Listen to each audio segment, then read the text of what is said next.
पंडित जी को लोग नमस्कार करते हैं, नहीं तो पहले कहते थे कि ये देखो भिख मंगा आ गया गांव में, सही है कि नहीं?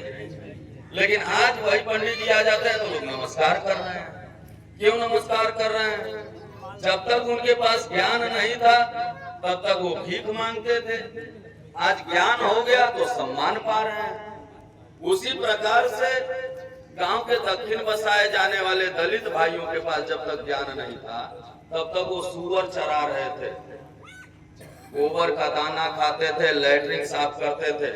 हमारे घरों में जब बच्चा पैदा होता था तो 12 दिन 15 दिन तक माताएं बहनें घर से बाहर नहीं निकलती थी और लैट्रिन बाथरूम नहीं होता था घर में, तो वो सारा मैला ढो करके अपने सर पे ले जा करके फेंकती थी वही दलित भाई की औरतें।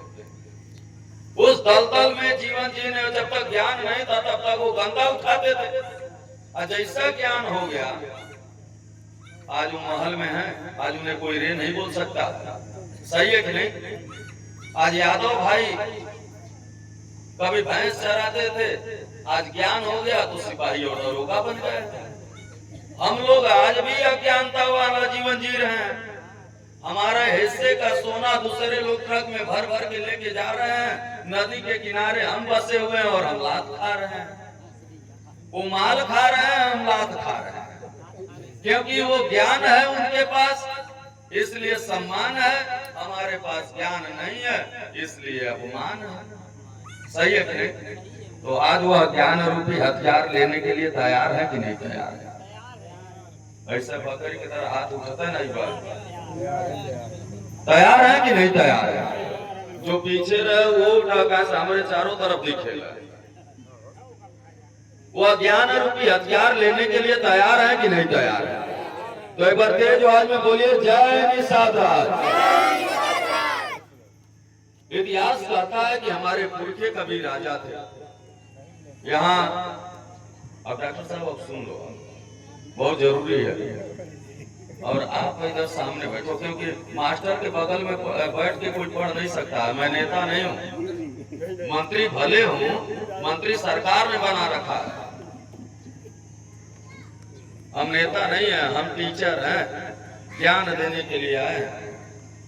क्योंकि ज्ञान न होने की वजह से आपको पुलिस गाली देती है, हमारे पास ज्ञान हो गया तो पुलिस सुरक्षा कर रही है। तो आपकी आंखों के सामने है ना यार, पुलिस हमारी सुरक्षा कर रही है, और आपको ज्ञान नहीं है तो पुलिस इसी गांव में आती है और गाली देती है। आप भी ज्ञान ले लो, जिस ज्ञान को मैं लिया हूँ, तो हमारी सुरक्षा पुलिस कर सकती है, तो आपकी सुरक्षा क्यों नहीं करेगी भाई? बोलिए मैं कहीं अलग से तो आया नहीं हूँ, मैं भी आप ही के खून खानदान का हूँ, मैं भी गांव से निकल करके आया हूँ। ऐसा भी नहीं है कि मैं शहर का रहने वाला हूँ, गांव में पला बड़ा हूँ, शुद्ध खेती बाड़ी करने वाले हमारे माँ बाप रहे हैं। लेकिन अंतर क्या रहा है कि हम ज्ञान की खोज में निकले, ज्ञान ले लिए तो आपको ज्ञान देने आ गए, क्योंकि जिस ज्ञान से हमारी सुरक्षा हो गई वही ज्ञान अगर आपके पास आ जाए तो आपकी भी सुरक्षा हो जाएगी। क्योंकि जब कोई निषाद, केवट, बिंद, मल्लाह, कश्यप, कहार, धीवर, धीमर, रैकवार, बातम, गौड़, गोड़िया ऐसे मछुआरा समुदाय की जातियों को जब कोई अपशब्द करता है तो बड़ा दर्द होता है कि हम तो लायक हैं, लेकिन क्या समाज की निगाह में लायक हैं? नहीं। अगर समाज की निगाह में लायक बनना है तो समाज को पहले लायक